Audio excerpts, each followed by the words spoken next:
সুপ্রভাত। আজকের ফাটাফাটি ব্লগটা এখান থেকেই শুরু করলাম। একটা সুন্দর ফুল দিয়ে, একটা নয় অনেক বাহারি ফুল। প্রথমটা যেটা দেখিয়েছিলাম ওটা ব্লিডিং হার্ট, আর এটা জুঁই, আর এটা হলো আমার লঙ্কা গাছ। এখানে অনেক লঙ্কা ধরেছিল কিন্তু চুরি হয়ে গেছে, এখন শুধু ফুলগুলো পড়ে আছে। এটা হচ্ছে করবি, সাদা করবি, খুব সুন্দর এবং ছোট্ট। আর এটা ফুল না হলেও এর বাহারও কম নয়, এ কিন্তু ফুলের থেকে কম যায় না। আর এটা হচ্ছে কি, কাঁটা মুকুট, খুব সুন্দর। এটা কি ফুল গাছ, এটা যদি তোমরা জেনে থাকো তাহলে অবশ্যই কমেন্টে জানাবে যে এটা কি ফুল গাছ। এটার পর আসছে বুগেনভেলিয়া, অনেকে কাগজি ফুল বলে, খুব সুন্দর। গোলাপ, এটা কিন্তু থোক গোলাপ, একটা থোকে অনেক হয়। আর এটার নাম হচ্ছে অক্সালিস, কিন্তু আমরা অনেক সময় প্রজাপতি গাছ বলি, প্রজাপতির মতো পাতাগুলো। এটাও হচ্ছে বুগেনভিলিয়া, কিন্তু এটা থোকা থোকা হয়, খুব সুন্দর। আজকের ভ্লগটাই শুধু ফুল দেখাচ্ছি বলে রাগ করো না, এগুলো কিন্তু ডেলি ভ্যারাইটি ফুল আমার বাগানের। ওটা হচ্ছে টগর ছিল। এটা কি ফুল গাছ, এটা কলকে। সবার বাগানে কিন্তু কলকে দেখাই যায়, আর এটার বিকল্প তো হয় না। এটা হচ্ছে টগর, সাদা ফুলের বিকল্প টগরের ওপর দিয়ে হয় না, এটা জবা।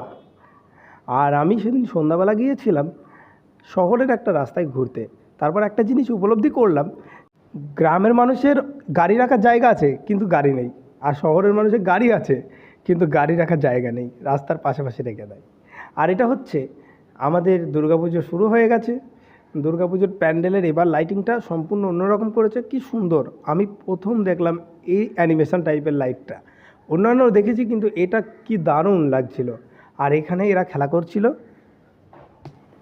যেমন পুজোর আগে বাচ্চারা খেলা করে মণ্ডপের কাছে, প্যান্ডেলের কাছে, ঠিক এরাও খেলছিল। কিন্তু এরা কেউ বাচ্চা ছিল না, প্রত্যেকটা ধীরে ধীরে ছিল, এদের বয়স ছিল অনেক। আর এটা হচ্ছে একটা রুটি, রুটিটা শেখা হচ্ছে। আর এটা আমি নিয়ে যাচ্ছি হচ্ছে একজনকে খাওয়াতে। এই মিস্টারকে দিলাম, এ তো খেলো না, একে দিলাম, এ কিন্তু অর্ধেকটা খেয়ে নষ্ট করেছিল।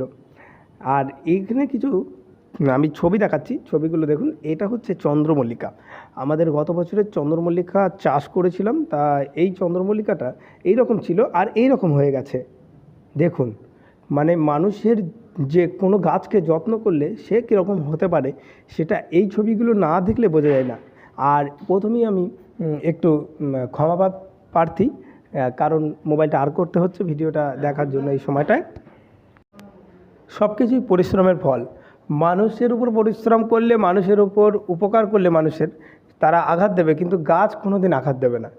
গাছ, তুমি গাছকে যা দেবে গাছ তার দ্বিগুণ করে তোমাকে ফেরত দেবে। তাই প্রত্যেকের, কাউকে মানুষকে ভালোবাসার থেকে আমি বলবো গাছকে ভালোবাসা অনেক ভালো।